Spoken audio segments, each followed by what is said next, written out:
Welcome to another episode of Preparing for the Unexpected. I'm your host, Alex Fullick, and as always, we like to talk about things related to COVID, resilience, business continuity, well-being, anything that's relatable to those topics. Speaking of topics, if you'd like to be a guest on the show, please feel free to reach out through LinkedIn. You can send me a note. I'm the only Alex Fullick on LinkedIn, so I'm really easy to find. Send me a note, and I do respond to everything, and we'll see about getting you on the show or finding someone else to come on the show and talk about your topic. I will be speaking at 3 conferences later this year. October 4th to 6th is the Continuity Insights Conference in Minneapolis. November 3rd to 4th is BCI World Virtual, and December 1st to 2nd, Continuity and Resilience Today. And what seems to be my shadow sometimes, today's guest will actually be at a couple of those conferences with me, as he seems to be following me around the globe lately. But that's okay. It's this week in business continuity for our 4th episode. James Green, welcome back.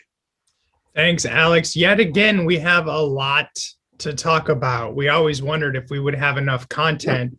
And it seems in our pre-show meetings every time, there are hours and hours of things we could talk about on a weekly basis. Just amazing. Yeah, the headlines just keep giving us food, to talk about. Let's jump. I know we've got a few things to talk about, but I want to talk about the first one, which we talked about just before we started recording today. And that is Hurricane Elsa. Because where you live, you're in the path, or almost in the path.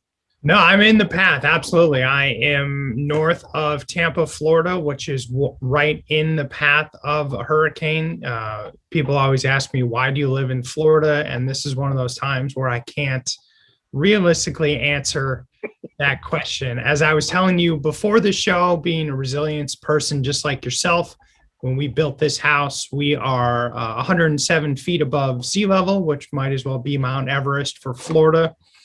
Our windows and roof are rated for 120 miles an hour, which scarily we got to test during Hurricane Irma. A few years ago, we had winds at my house of 105 miles an hour, which is very disconcerting to see your windows flex.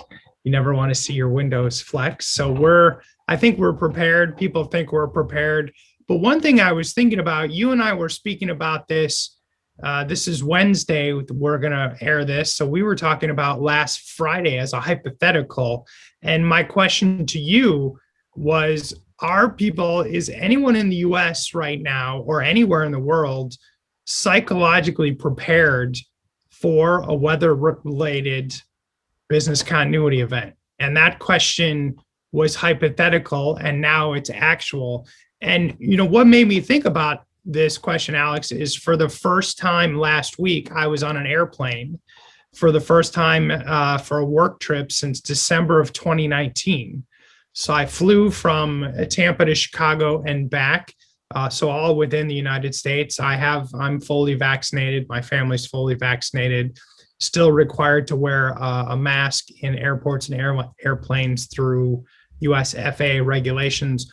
But what struck me was how angry everyone was. There was just this level of hostility, and right below the surface boiling point, I saw 2 people in wheelchairs getting a screaming match at an airport, which was a first for me. And there was just this latent hostility. And you and I have talked over the last couple episodes about workplace violence and about people leaving the service industry in part to being fed up how they're treated. And I really feel that people are just scarred right now from COVID. And so my question to you, which was hypothetical, which is now real, what's going to happen to the west coast of the state of Florida as this storm moves up along the coast, and we will see flooding, we'll see power outages. Hopefully we'll not see loss of life, but it's looking, based on the rain we've already had for a few weeks, flooding, down trees, power outages are probably going to happen today and tomorrow. And people are already at their boiling points. People are already emotionally fatigued, mentally fatigued, angry. And now we're going to throw something on top of that.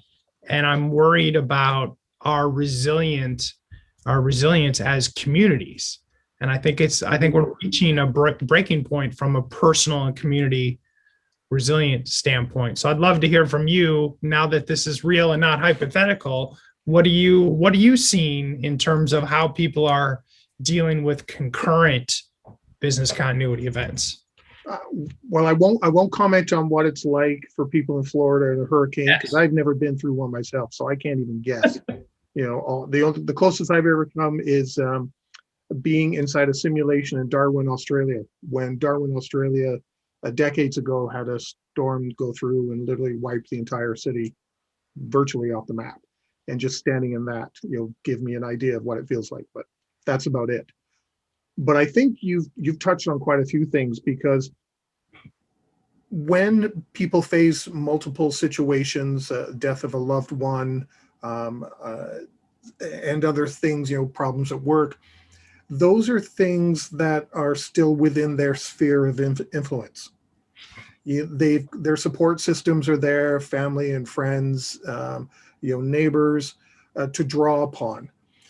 And usually in those kind of situations, it's just you that's going through that, or you and your family, going through that situation, and your neighbors and friends aren't. So they are there to support you. But what you said makes complete sense. Is now everybody is going through that. A situation, in this case, COVID, with a weather situation, or we're having a heat wave here too, but we've had some major storms up at the cottage, which down trees, lots of rain in some of these areas. There's flooding happening in some areas. When you pile on things that aren't in people's influence, then it becomes harder to manage that situation because you can't lean on your family member. They're going through the same thing. You can't lean on your neighbor. They're going through the same thing. Your partner or your kids, they're all experiencing the same thing. You kind of have nowhere to turn. So it does seem as though some people are beginning to reach a boiling point of, I can't handle much more of any of this anymore. A year and a half of being locked in the house. Things are starting to turn around with vaccines in some places, not everywhere. So they're starting to enjoy July 4th, which you guys just had, July 1st for us, getting to have having some neighbors over to, kind of start spreading your wings again a little bit. And then you have these weather instances that come in, and the fear of more COVID cases, the variant that's out there, the Delta variant, and it's I've had enough. So even the tiniest thing, if you're trying to board a plane, please, sir, please, ma'am, can you just hold on 5 minutes? It's, hold on 5 minutes. I've been holding on for a year and a half, and it's the tiniest things now are going to create and have been creating flames. These small sparks are creating flames now, where normally it's, yeah, okay, fine, whatever. Now it's can't. People are reaching the point where they've been stretched so far, they're having to deal with so many different situations and juggle so many balls in the air that one more I can't deal with, and that's it. That's why so many people are starting to give up finding a job, give up looking for certain things or doing things anymore, want to leave their industry because they're just sick and tired of it, like you alluded to. And I think with a storm coming through, I don't know what people are feeling or how they're acting in Tampa, but I can only guess that they're going to be just like anybody up here. If we had a sudden snowstorm, it's like, oh my God, I can't deal with any more stress.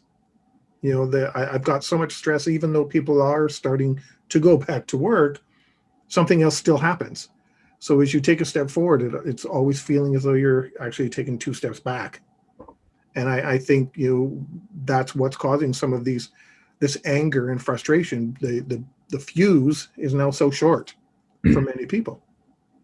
Yeah, and I think our colleagues in our profession need to be prepared for that. That if they are managing through a business continuity incident in the next 6 months or so, the organization, the employees, the people are going to behave in a more volatile way than maybe they were in the past. So you and I spoke earlier about Hurricane Irma. And if you were to use the same set of people in Florida who managed through Hurricane Irma or Hurricane Matthew, and now this hurricane, your workforce is not going to behave the way they have before. There's much more volatility. Like you said, that fuse is much shorter. And I think we as business continuity and resilience professionals need to be prepared for if there's an event on top of everything else that we've all been dealing with for a year and a half now, that volatility is going to be much higher. I would expect your absenteeism or people who report to work is going to be, very different than what we've experienced in the past. Yeah, I know I mentioned before we started recording today, bringing in climate change, but I guess these incidents are going to creep in. We'll look at the people in the Northwest U.S. and British Columbia, Canada, and now into Alberta, Canada, with that heat dome. All of those people were dealing with COVID, and issues related to that. Then the heat bubble came along, and there were, I know it was over, I can't remember the exact number, but it's definitely over 1,000 people that died within days. Yes. Because of the heat. And Lytton, British Columbia, recorded the highest temperature in North America, and I believe almost in, a vast majority of the world, 50, just shy of 50 degrees. That's unbelievable. You're dealing with that. You're dealing with COVID. And a couple of days later, now you've got forest fires that wiped out that town of Lytton, BC, who just went through 2 big disasters already and followed by a third. I can't imagine what those poor people are going through. Exactly. How do you deal with that?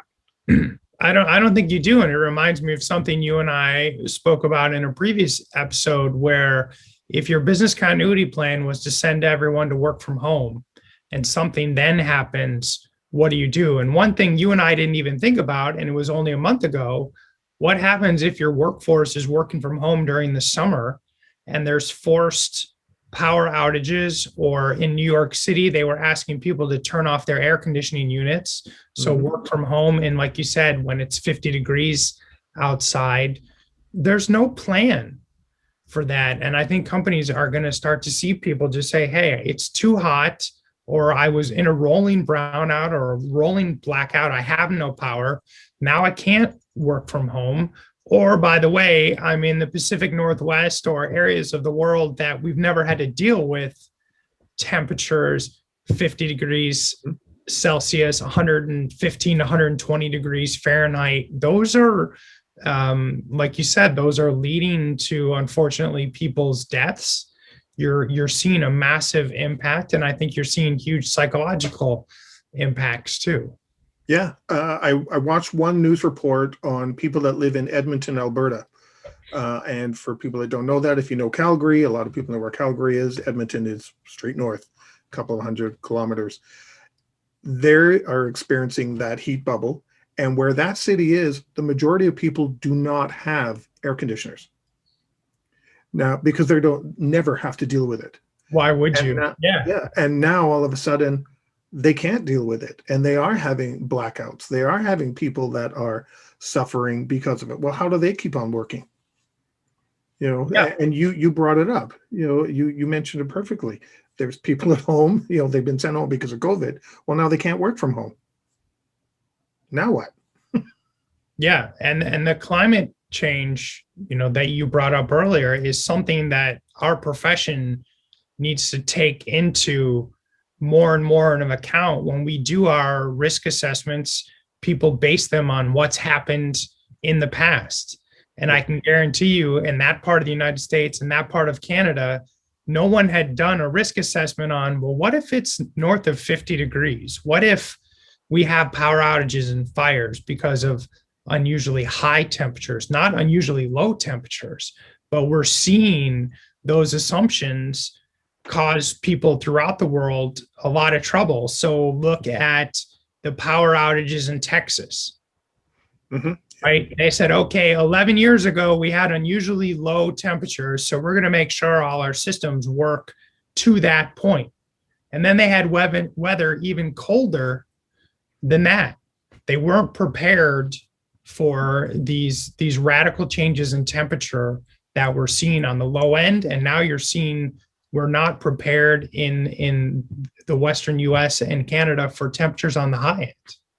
Yeah, and one of the other examples that's happening is in the Yukon, which is even further north than Edmonton, Alberta, right beside Alaska.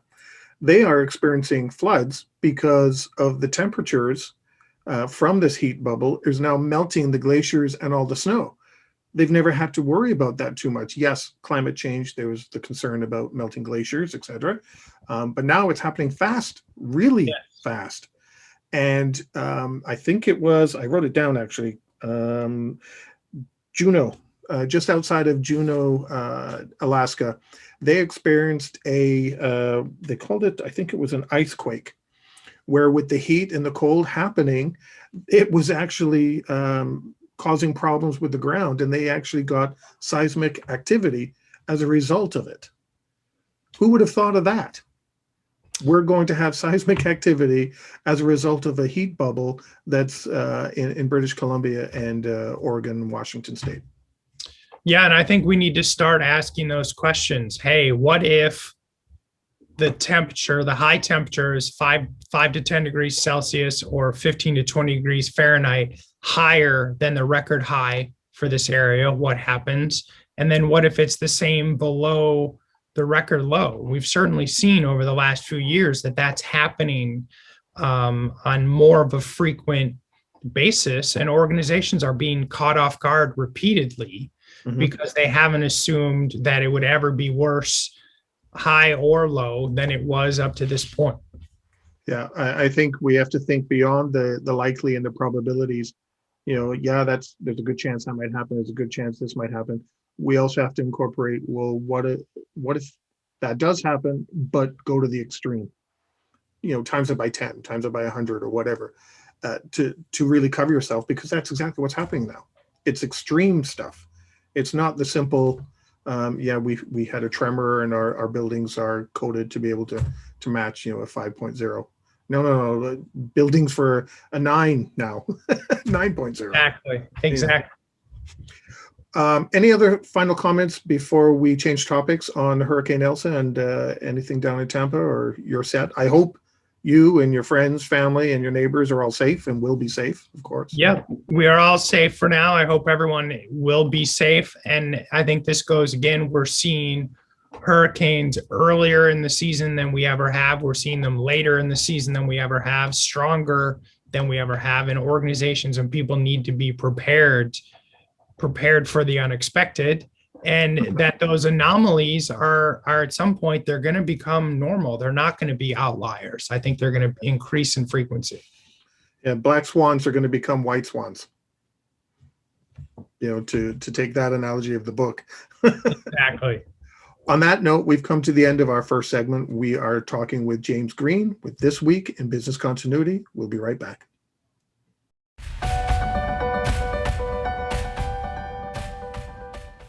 Welcome back to This Week in Business Continuity. We are talking with James Green. James, let's move. We kind of started to talk about it in our first segment, but let's move to the new ISO standard on, I'm going to get its title right, so I say it right. Occupational Health and Safety Management, Psychological Health and Safety at Work Guidelines for Managing Psychosocial Risks. It's a mouthful, but what are your thoughts on this new draft standard? I don't want to say it's the standards in draft format, but.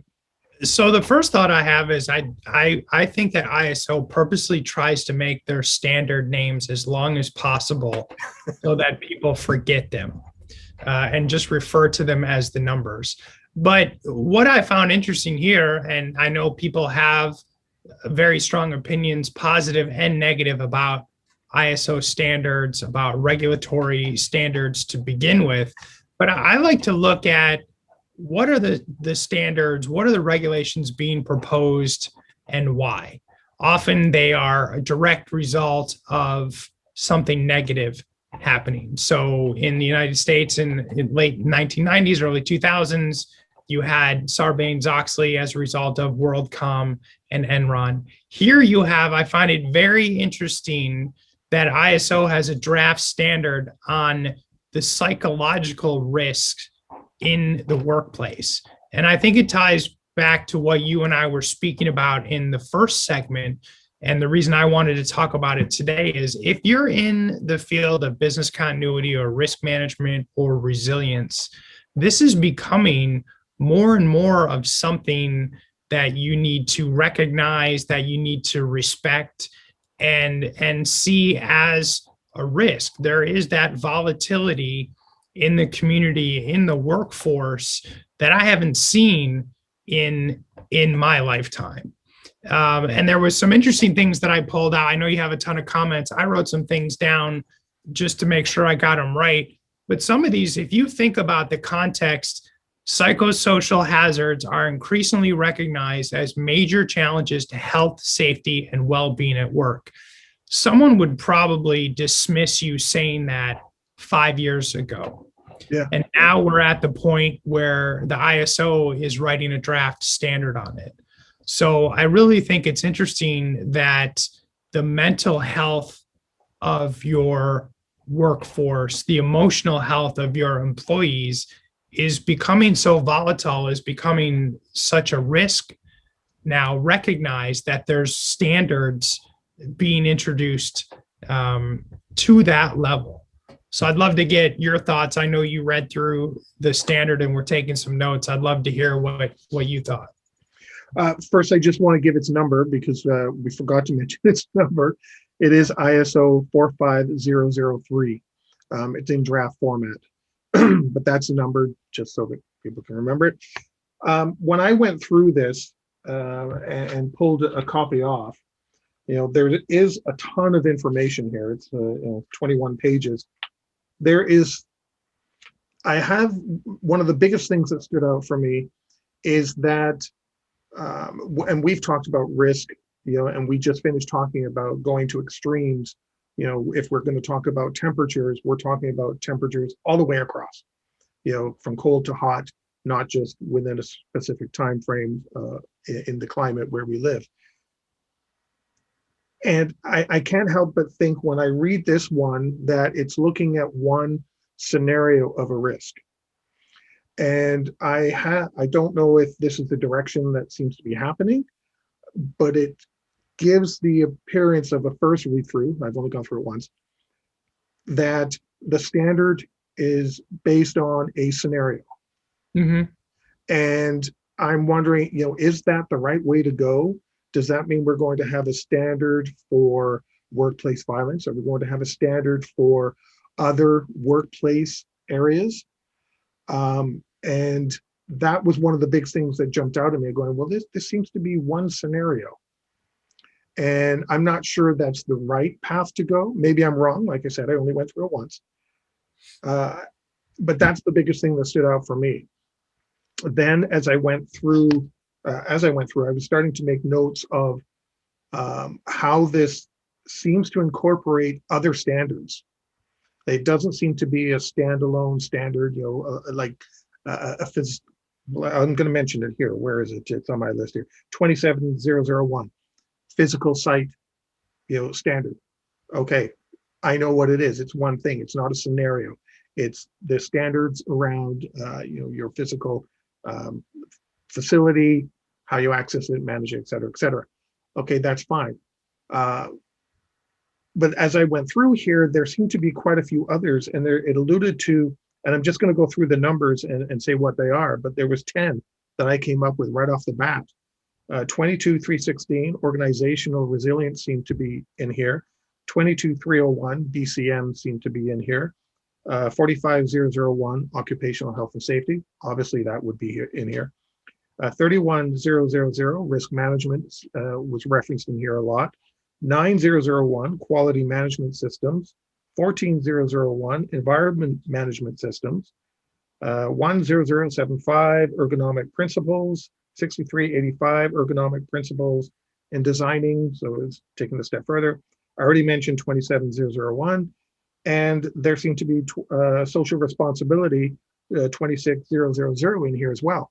And I'm like, well, this is kind of making a hodgepodge of all these different standards now to create something new. So as I said, when it comes to a scenario focused standard, I don't know if it's going to provide a lot of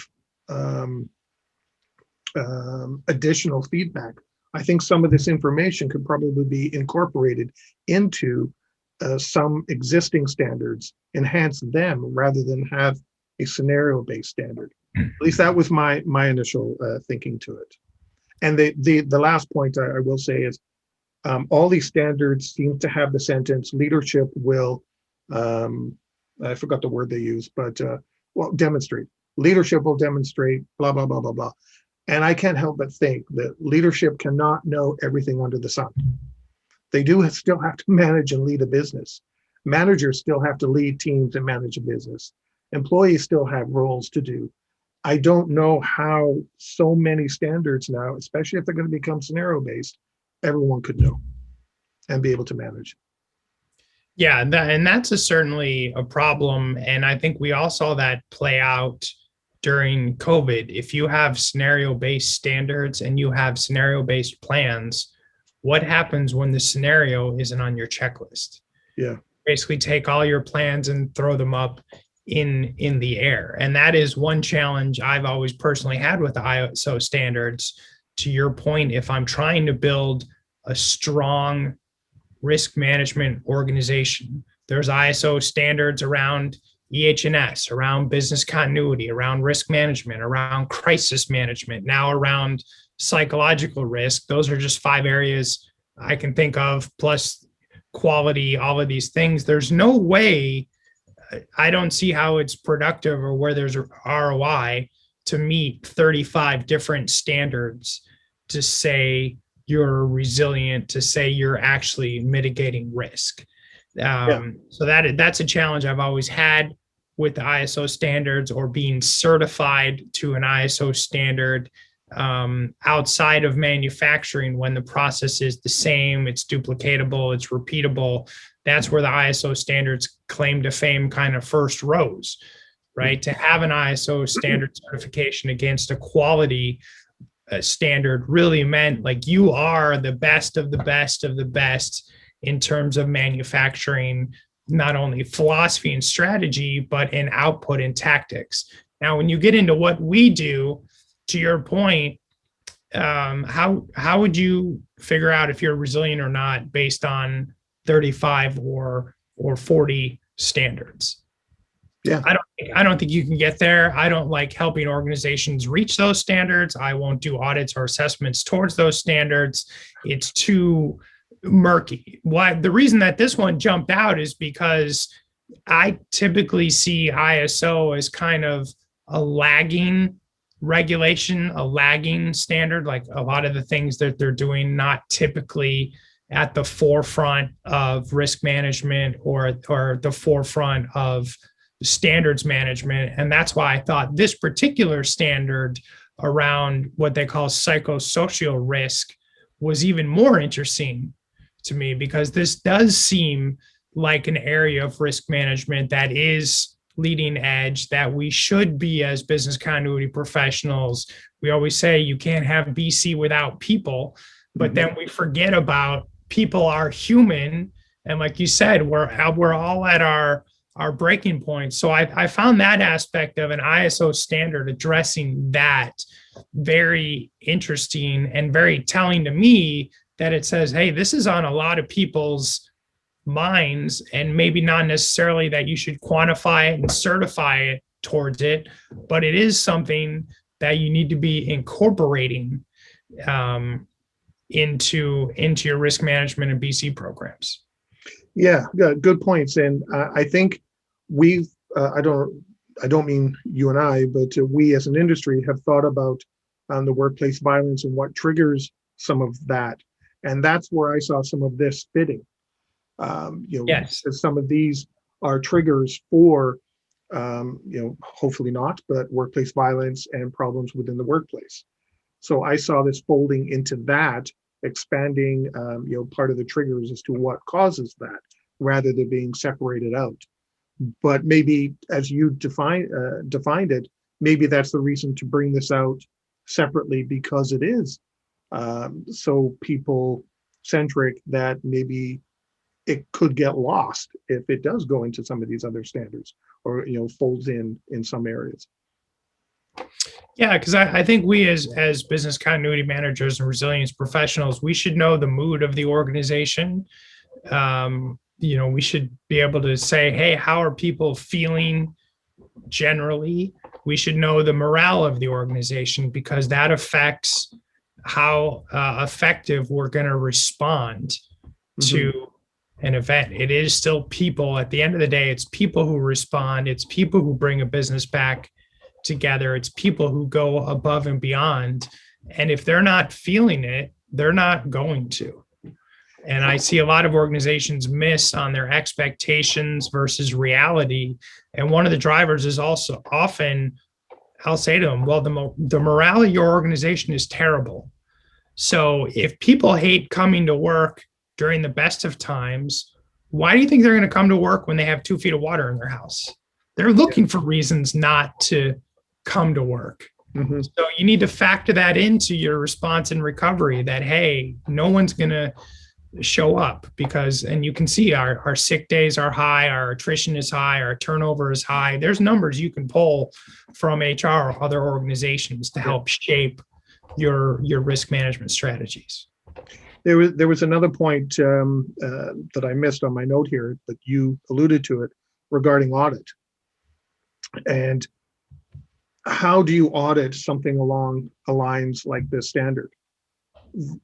Are we asking audit professionals now to become, social analysts or, psychologists, some sort of a, because you really have to have some sort of an understanding of that area to be able to audit it.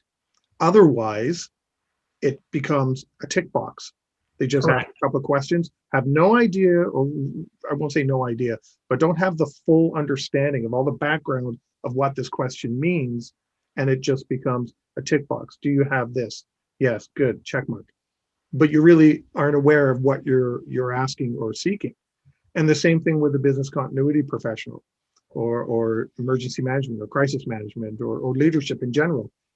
Do we, and I'm asking the question, I'm not pointing a finger at anybody, do we have to receive some sort of a training in this area now as well to fully understand it? What are your thoughts on that? I think we do, because how would we know otherwise? I've taken a training course that I'm a huge advocate of, mental health first aid, and just a limited, I'm not an expert, right? It was an 8-hour, 12-hour course, but it gave me just enough to know how much I didn't know and how much I should be thinking about mental health in the same realm that I think of physical health. So we have physical health first aid. In the state of Florida, it's now mandatory that children in 9th and 11th grade in high school have to go through CPR training. So, but we don't have the same requirements around mental health first aid, of how to notice, not that I can diagnose anyone or treat anyone, but I can recognize, I've learned, here's some signs, here's those yellow flags, here's those warning signs that you should be looking for. And to your point, there's a part in the standard that jumped out at me. It is important that psychosocial risk are managed in a manner consistent with other occupational health and safety risks through a management system. To your point, there's no way as a business continuity professional am I qualified to assess if my organization's psychosocial risk are quantified in the same way as my EH&S risk. That is well beyond, I think, any of our capabilities. And people trying to attest to that are fooling themselves. But there should be, just how, again, companies offer first aid, physical first aid training. They offer CPR training. Larger organizations have AEDs in the building. I would love to see the same thing around mental health first aid, that let's offer our employees, let's offer management that training. So can I perform surgery on someone if they've been shot? No. But can I dress a wound until a real professional gets there? Yes. And I think we should be thinking the same things around, mental health first aid. Yeah, I think that's a good point.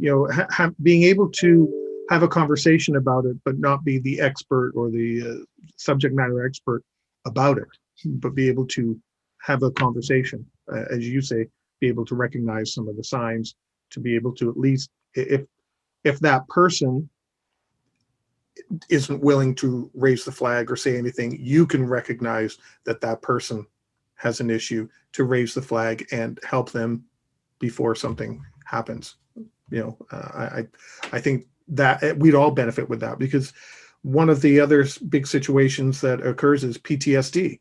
Mm-hmm. And with all after COVID, some people are already showing signs Yes. of going through that, and we've got other situations. You've got Elsa heading towards you. Right now, we could have PTSD. Mental health issues coming out of that. Yeah, absolutely. Usually with the first storm of the season, there is an unhealthy level of hysteria and panic early on. So you'll see people start to make runs on the grocery stores and the gas stations when something's 1,000 kilometers out. And at that point, it's like, well, it can hit anywhere from the Yucatan Peninsula to North Carolina. And what's been interesting here this week is it's been unusually quiet. Not only has there been not a level of panic, but I feel like until this morning, there's been a level of denial. And I think it is mental and emotional trauma. I think people just can't process and handle the threat of a storm on top of a 16-month global pandemic. It's more than people can process. Yeah, I agree with you. On that note, we've come to the end of our second segment, This Week in Business Continuity with James Green, and we'll be right back.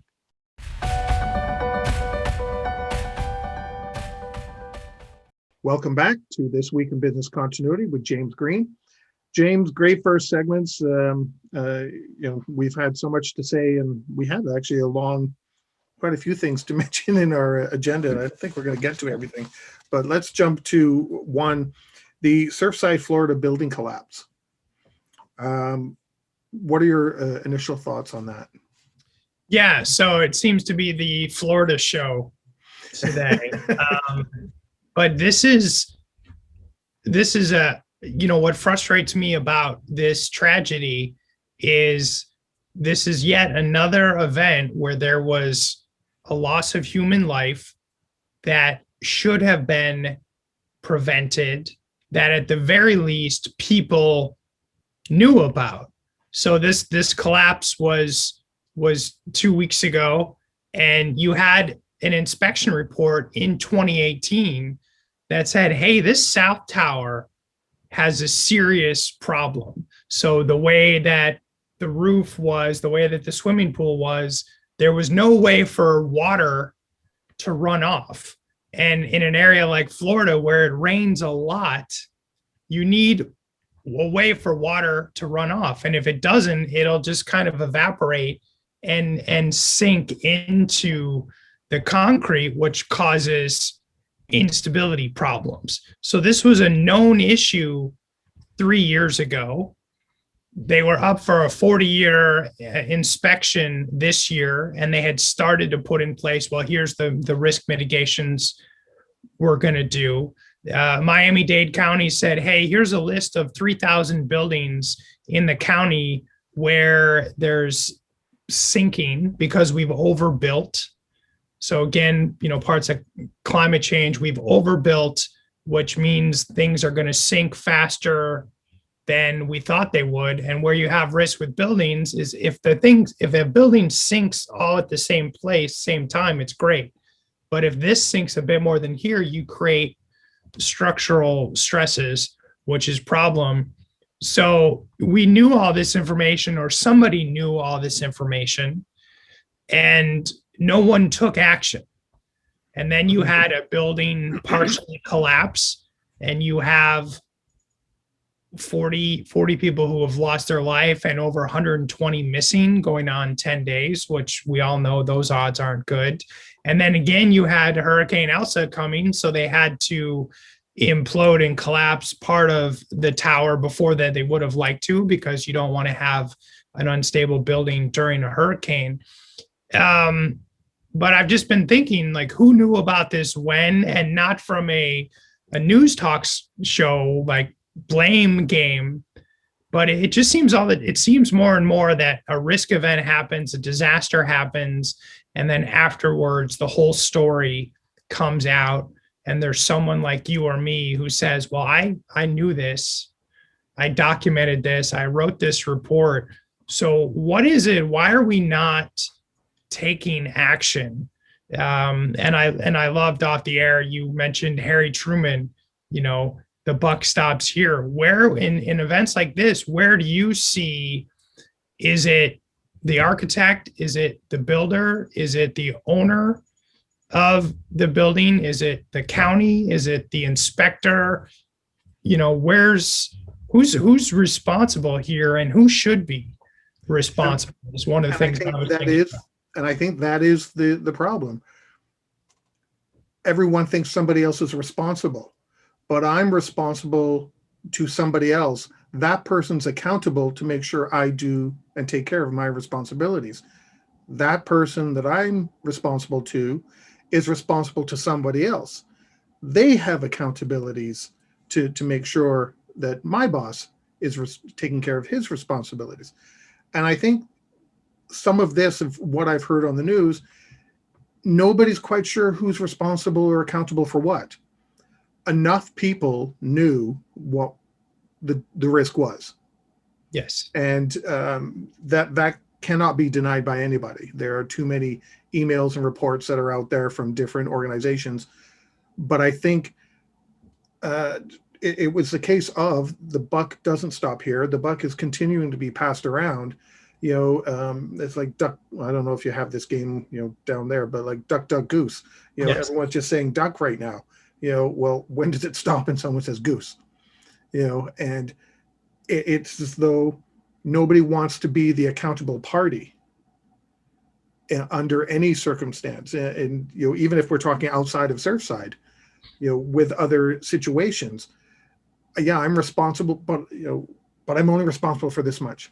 And right. I'm only responsible for this much. Well, who's accountable for the whole pie? And I think this seems to be a situation where there isn't somebody who's accountable who can turn around and say, thou shalt do now. And correct. I think that's been missing. Yeah, and we see that not just in the public sector, but in the private sector. That's why I get so, mad and passionate about risk management being operated in silos, because it plays out like this. So you're the contractor that was responsible for patching cracks in the pool, and you're taking pictures of that. And I'm the contractor responsible for looking at the foundation. And there's a third person responsible for looking at water evaporation or drainage. And nobody's taking all those pieces and putting them together. And I see that all the time when we operate in silos in a private organization. So you're responsible for facility risk, and I'm responsible for financial risk, and someone else is responsible for information security risk. But who's looking at, oh my gosh, if you take these three things and put them together, we have a serious problem that we need to remediate right now. Yeah. And one of the other things I recall from the Surfside disaster is that a lot of that land, I'm hoping I remember this correctly, is reclaimed. Yes. From the ocean. It's not, solid bedrock, that was, always had trees on it. No, it's all reclaimed. Correct. Which is a risk in itself, right there. Before a bulldozer ever showed up, before a person ever built the first little house or dirt road across there to build anything, there was already a risk there. Yeah, Florida is certainly low-lying topography, your average, part most homes in Florida, as an example, don't have basements because if you drill down 5 feet, you hit water. And now you're going to put multi-story, buildings on an area.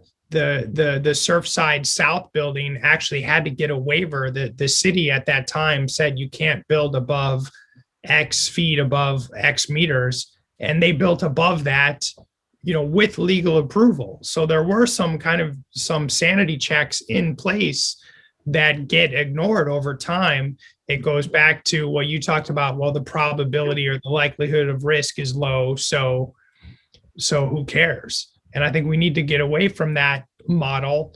And you saw it with COVID again. What was the probability of a global pandemic? Yeah. So what's the probability of water from storms and build up and all these things that happen in Surfside? To me, there were like 5 to 6 different small risks. And to your point, no one was looking at, well, wait a minute, all these risks combined, this is a huge risk. This is a catastrophic risk, and the result was catastrophic. And now I understand that a lot of places across the country, even here in Canada now, are starting to look at some of these building standards and codes that are out there and addressing them. Because I read, I hope I'm remembering the name of the tower correctly, Millennium Tower in San Francisco, which is a large residential tower. Hopefully I've got the name right. And maybe I should ask Regina Phelps about this when I talk to her next week. But it's, whatever, 40 stories high. It has sunk 18 inches and it's tilting a little bit. Yeah. Now, after Surfside, what are those people in that tower going to be thinking now? Exactly. It's also built in an area that has a soft underbelly, so to speak. The ground underneath is not overly stable. And that's happening in many places. I've always had that thought when I think of seeing a picture of Lower Manhattan in New York from the sky. The land is all flat, but all the towers, you've dug so deep, and you're right on the ocean. Are any of those buildings at risk? Yeah. You can't help but look at some of these and wonder that now. Yeah, and one of the concerns we talk about, I always say we like to mitigate the last known risks. So in Manhattan, after 9/11, all the buildings were analyzed from a perspective of how fast can we egress during a fire.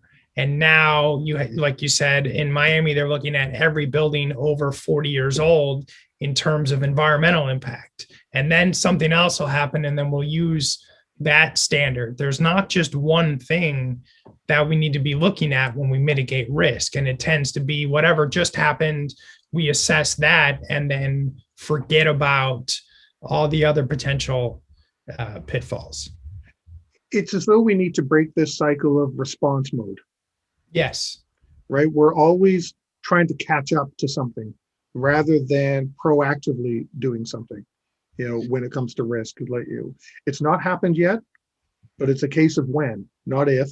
So let's prepare for it. Instead, as you just said, we base everything on something that has happened. Yeah, and I think that's where we get in trouble as a profession. Sometimes I hear comments that I speak negatively of business continuity planning. And it's not, I don't think we shouldn't plan. I get frustrated when that's all we do, because all you can plan for is the known, all you can document is the known.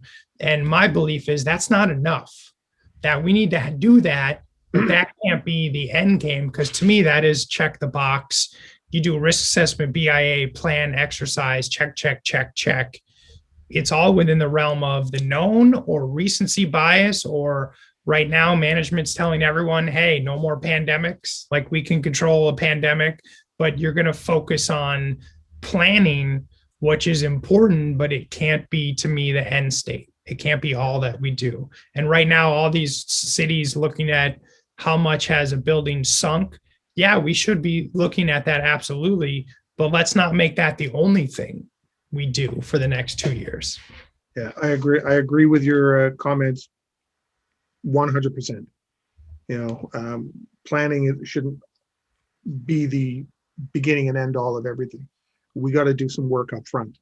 We can't keep chasing, the ball that's always in front of us. We've got to stop and, take stock of where we are, start developing, preparing for anything and everything, not just, okay, we got a plan for a tornado. We have a plan for this. There was a fire last week, so this is our plan now. It's like, Correct. well, what's going to happen next week? Are we prepared? Well, yeah, based on what you know. Oh, well, I don't know what's going to happen next week. Well, then you're not prepared. Right? Exactly. Well, we always talk way too much. I know we had a couple of other things on our agenda, but we're going to move one of them to our next episode. So let's just have a little bit of fun at the end here. How about the Tampa Bay Lightning? Let's talk. I had to bring this for you. So today we're planning on releasing this episode July 7th, Game 5 of the Stanley Cup Finals. Hopefully, my Lightning finish off the dreaded Montreal Canadiens. It's been an exciting series as a Lightning fan. Maybe not an exciting series for the rest of the hockey world. But one thing that's funny, Alex, so I've lived in the Tampa Bay area for 25 years, and historically, this is where sports stars went to die, or where they finished out the last 2 or 3 years of their career to make some extra money and live in the warm sunshine. So to perennially root for a failing team that is now hated because they're successful is new to me as a fan, and I'm relishing the hatred of success. Well, I'm still rooting for Montreal. The Canadiens. When I moved to Canada with my family, I was a kid. The very first game I ever saw was the Philadelphia Flyers and the Montreal Canadiens. And my granddad at the time told me, that's the team you always vote for. Always vote for a Canadian team. So if it's not Toronto, it's Montreal. So, I know I'll be wishing you probably the best in our next chat and congratulating you, but I'm still rooting for Montreal all the way. Absolutely. And I have to mention, I'm relishing in the fact that England is going to the semifinals in the Euros. After years of obscurity, it seems we're finally doing well, and I'll be watching their game tomorrow. And fingers crossed they make it to the finals. So, anything you're reading or working on this month? Yeah, so I got two books this month. The first one is from Chauncey Willis. She used to work at the City of Tampa's Emergency Operations Center. She's now the CEO of the Institute for Diversity and Inclusion in Emergency Management, and she wrote a book called Stretching the Race Towards Diversity, Equity, and Inclusion in America. It's a fantastic read. She tells a lot about her story and even though I know her, things I hadn't known. So that was great. And then Father's Day in the United States was last month. So of course, my son bought me this book, Black Wave: How Networks and Governance Shaped Japan's March 11 Disasters. So talks about Fukushima. One thing I'll share in here I thought was interesting, Alex, that in the 1960s, when Japan started building their nuclear facilities, they came to the United States because the United States had more nuclear facilities than anywhere else in the world to study, how best practices. And this is where some of that bias comes in. So where many of the nuclear facilities are located in the United States, the biggest risk is the risk of a tornado. So I guess in many nuclear facilities in the United States, your generators, your backup power, your battery packs are all in the basement. And the thinking was a tornado could come by and level the building. You still have all of your backup power to make sure your rods don't overheat. So the Japanese took that same methodology, but in Fukushima, in that prefecture, the biggest risk is not tornado, it's flood. So the first thing that happened is you've got all of your backup power below sea level and it floods and you can't use it. So I thought that was really interesting how that context is so important that, hey, tornadoes aren't a problem here. We need to look at flood. Their backup power systems should have at the very least been on the first floor. So that was something I hadn't knew or understood about March 11th previously. How about yourself? Well, I finished all the books I mentioned last month. Right now, I'm reading America Reunited by Dr. Arthur P. Kara McCauley. He had another book. He's been on the show before on The Soulful Leader, which was a great book. And he's coming on to talk about this one, leadership and different ways of bringing people together and why they're pulling apart. I thought that would be interesting. So I'm reading that one right now. Other than that, I'm working on the presentations for the conferences I mentioned earlier. And my big project after, I think I mentioned the new book is with the publisher. They're doing some updates to it now. I'm also writing a new one. I'm about 120 pages into that one. My next project I've started to read, and it's a book that my second book, my father, he passed away 3.5 years ago. He wrote, and we had gone through and edited. We were going to add some new bits, and that's kind of what I'm just starting on now. So those are the only things I'm really focusing on at the moment: writing and presentations. Excellent. That's a lot. Yeah, it's enough. It keeps me busy on this end, that's for sure. James, another great show, our 4th episode. Lots of great stuff, and I know some of it's going to carry over into our next one. And I am dreading congratulating Tampa, next month, but we'll see. Miracles do happen. That's true. Right? They do. Yeah. So thanks again for your time and expertise. I really appreciate it, and I look forward to chatting with you next month. All right. Thanks, Alex. Thanks, everyone. Okay, and to everybody watching and listening, stay prepared, everybody. If you liked that video, thumbs up. If you didn't like that video, thumbs down. But leave a message and let me know what your thoughts are. If you'd like to be a guest on the show to talk about something related to business continuity, disaster management, COVID, personal well-being, anything that's relatable to those subjects, you can reach me through my LinkedIn profile, which is in the video description.